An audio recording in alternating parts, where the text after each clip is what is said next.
So I will tell you about our recent research efforts on nanobiointerfacing using this title, Nanoscientist's Journey to Biology. So some of you know me quite well, and if you know me for a long time, then you might recognize that I started my independent career as a condensed matter physicist, essentially measuring how the electron move in small, teeny structures in a very detail. Some of my students are still working in that area, related area, not exactly same area. But about 7 years ago, we started a new research effort on nanobiointerfacing. And today, we'll talk about that. Now, why did we start to work on this particular area? Well, the main reason was because I get fascinated by the living cells. This is an artist's depiction of living cells. Living cells are wonderful things, one of the most wonderful and mysterious things that I know of. Think about it. What are living cells? They are composed of a variety of different components, proteins, DNAs, RNAs, lipids, or what have you, none of which by themselves are considered alive. But if you put them together, then you get something that is called alive. Exactly how that happens, what that means, how those cells function and malfunction sometimes, are the central questions in science. Put it another way, in a more provocative way, you can say a cell is a machine, but machine that can do something that no other machine can do. They are alive. But if you accept that cell is composed of a variety of different components that are working in concert to make that particular emergent property to happen, then you can say we should be able to reverse engineer the cell. That means that we should be able to understand the cellular behavior by studying their components. We should be able to fix and improve those cells. And eventually, if we understand full enough, then we should be able to build it ab initio. Whether all those things are possible or not, who knows? But the thing is that at least these are the type of things that interested me and then motivated me into moving into this new area. If you do want to do that, then what do you need? Well, you need tools. Because we know from the machine that in order to build it, fix it, or what have you, you need a variety of different kinds of tools so that we can actually manipulate the machine. And if you want to do exactly the same thing with a cell, then you need to build different kinds of tools. What kind of tools? Well, it turns out that the inspiration can come from when you think about what surgeons use in order to examine the body and also to manipulate and fix the body. They use scalpels and also the needles. And if you think about it, these tools are about 100 or 1,000 times smaller. And let's consider the cell. And let's say that we want to do the same surgery to the cell. Then we need similar tools that are about 100 or 1,000 times smaller. And those, naturally, are in the nanoscale. So the gist of our research effort is to recognize this fact and then use those nanoscience tools to build new tools that can be used to study the biology. The tools that can perturb the system in a specific fashion and probe them in a very, very detailed way. So toward that end, we are working on 3 different types of experimental platforms. So those are, first, silicon nanoneedle platforms. And we'll spend the bulk of today's time on this particular effort. We also work on diamond-based sensing platforms. We are talking about real diamonds. So if you actually happen to have any spare diamonds in your hand, we do accept donations. I'm not so sure whether I will actually use that for research, but nevertheless, we accept donations, so send them away. And finally, we are working on single-cell profiling platform. If time allows, I will briefly mention the motivations behind this particular effort. So for now, let's concentrate on this needle platform. So what are these? These are nothing more than nanoscale needles defined on a silicon wafer.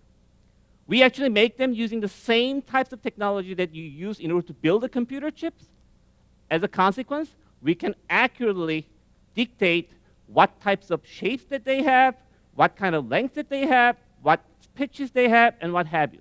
So we can accurately determine what kind of things can, these things actually can shape using our silicon fabrication technology. So these are nothing more than needles defined on the surface. What do you do with the needles? Poke. You poke the cells. So when you actually, it turns out that you can culture a variety of different types of cells on top of these needles without any problems.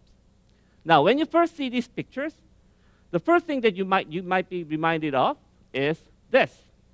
The cells cannot be happy. Well, I'm sure that they are not happy. But it turns out that the situation is even worse than this particular picture suggests, because these needles actually go through the cellular membrane, giving you direct physical access to the interior of the cells. It can be seen in the following picture.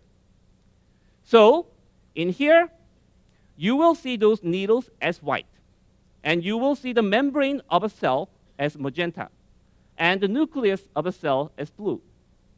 And if you actually do the reconstructive 3D confocal microscope, then you can see that these cells are not just sitting on top of those needles, but these needles go through the membrane, giving you a direct physical access. The truly amazing thing is the following. Despite these penetrations, cells apparently do not seem to care. They survive, divide, function perfectly normally. Exactly how that happens, I have no idea, so please tell me. But at least we accept this fact and then use it as a tool to do a lot of different kinds of things to the cell. So what kind of things can you do when you have a physical access to the interior of a cell? First thing that you can do is to use the needles and needles to deliver stuff into the cell, and we use that quite a bit. And we will focus, I'll give you one specific example of these types of delivery methods and how we use that to learn about biology. We can use them also as a signpost or fishing pole, essentially monitoring what's happening inside the cells, take the stuff out of the cells, and we do that as well.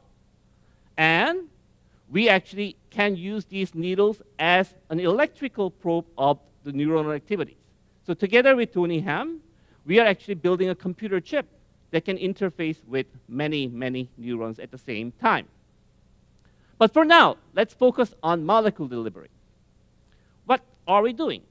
We are using needles as needles so that we can put the stuff into the cells so that we can perturb the cells in a very precise fashion. Now, if you know something about biology, then you might wonder, why do we do this? Because it turns out that there are many, many beautiful methods that are designed to do specifically that. Because delivering stuff into a cell is such a fundamental thing in biology that there have been many exciting developments in the area to do exactly that task. So why do we need yet another tool? The reason why is the following.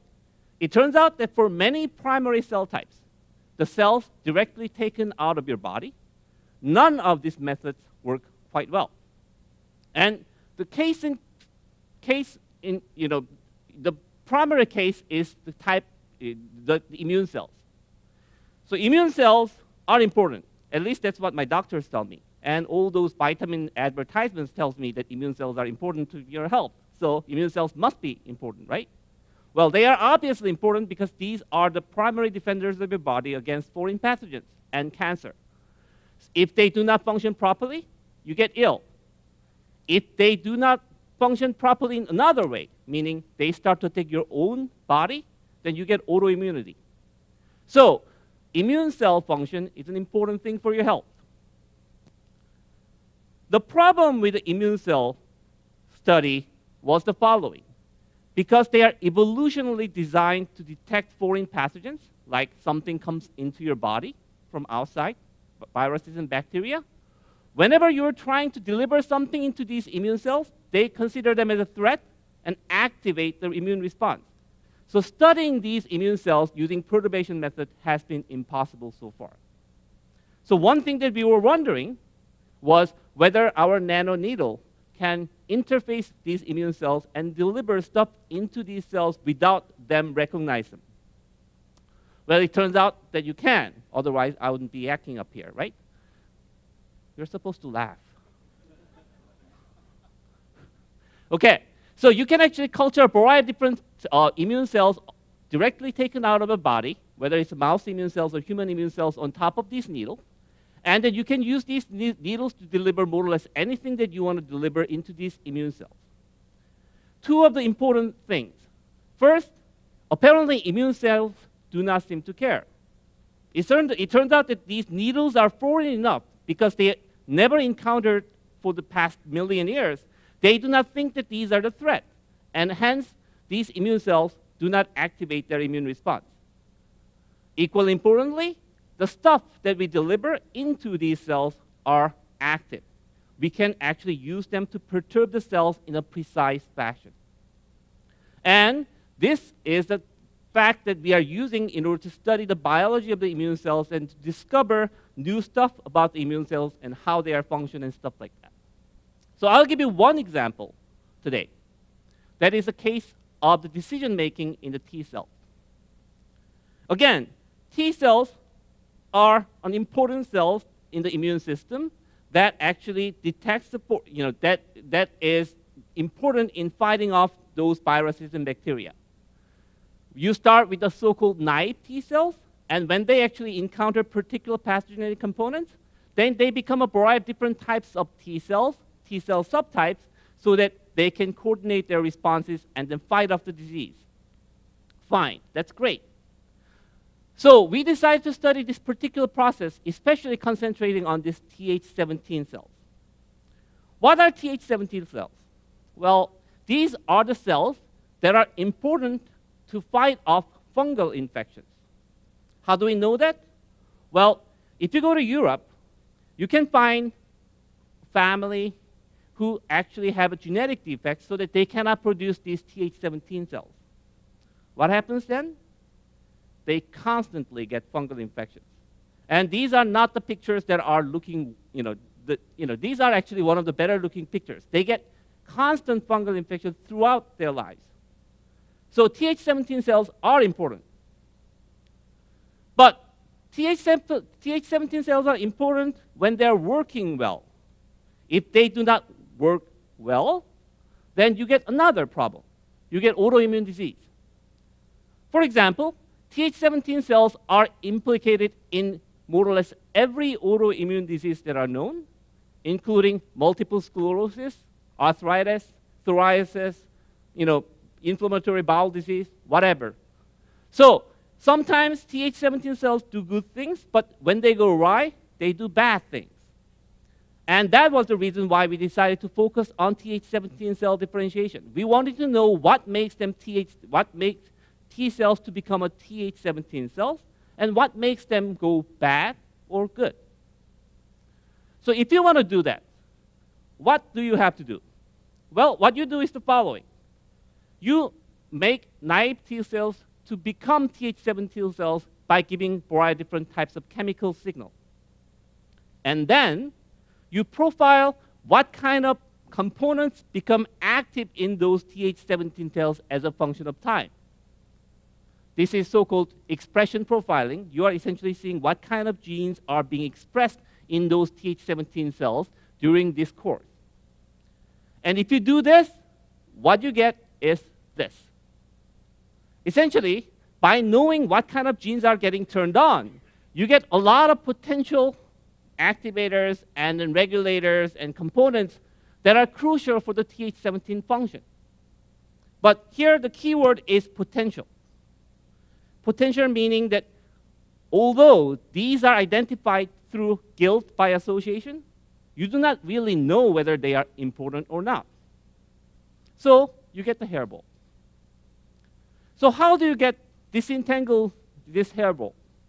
Well, we can do that by using our nanoneedle technology. By delivering so-called siRNAs into these Th17 cells and see how the other components are responding, we can actually color the hairball. Essentially, we can know through that types of experiments how these dots are related to each other, whether it's through the forward feedback or negative feedback. Fine, great. But still, it's a hairball. It's a colored hairball, but it's a hairball. So what do? What you do is to go to the liquor store, buy a really nice bottle of whiskey, drink it up, and look at it for a long time. And what happens is that nothing. So you cannot really figure that out. Then you actually read some literature and then find out that some of these dots are known to be important in a variety of different types of T cells.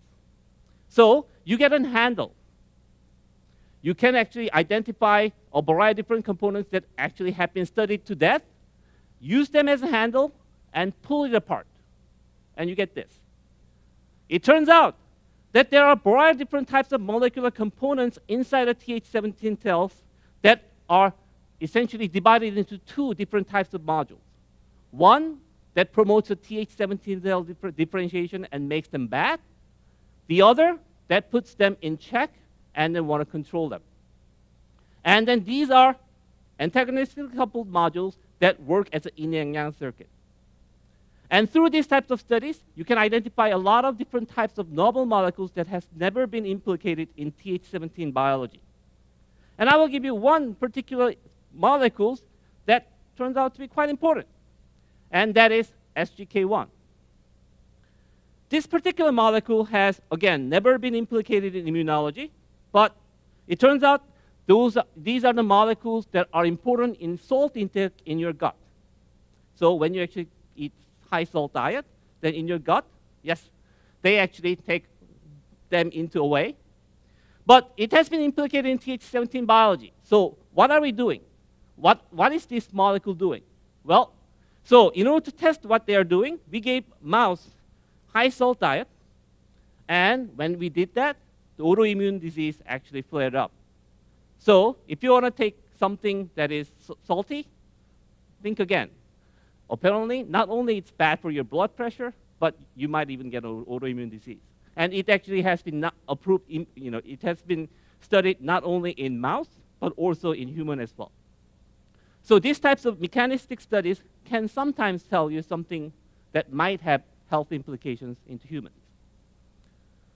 So going forward, how do we actually improve it?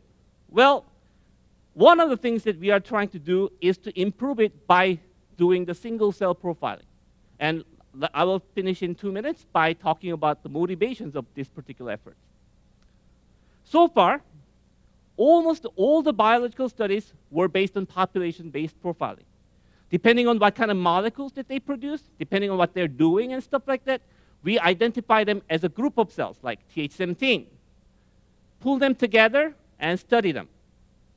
Well, it works most of the time. Most of the time it works quite well. But sometimes we do know that these cells are doing something different. We have a lot of different types of evidence, including microscopic evidence and genetic evidence, that these are, some cells are doing different things. So if we ignore them, sometimes it works fine. And that's what most of the biological studies so far have been doing. But sometimes it can go really, really bad, because we are essentially doing average, and we are assuming that average is telling us everything. So in order to remedy this particular situation, we actually have been developing a pipeline to do massive single-cell transcriptomic profiling. Essentially, we are doing sequencing of individual cells. And we can now do that in a variety of different cells in a massively parallel fashion. And then, because of the time, I will not get into the things, but the thing is that we are learning how the population-based behaviors are arising from individual cells working together or sometimes fighting each other.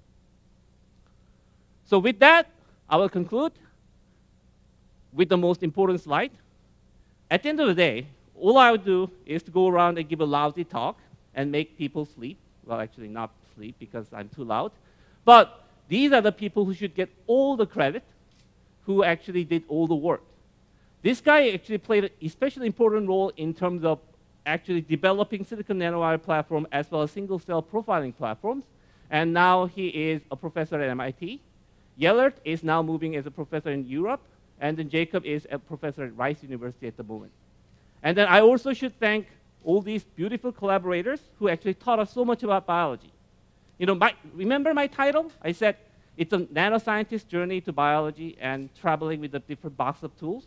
Well, having a different box of tools is good in some ways, but it's not at all sufficient. At the end of the day, you actually have to be able to apply those tools into the right types of problems, and these collaborators allowed me to do so. And so I should thank them very much. And then thank you very much for your attention.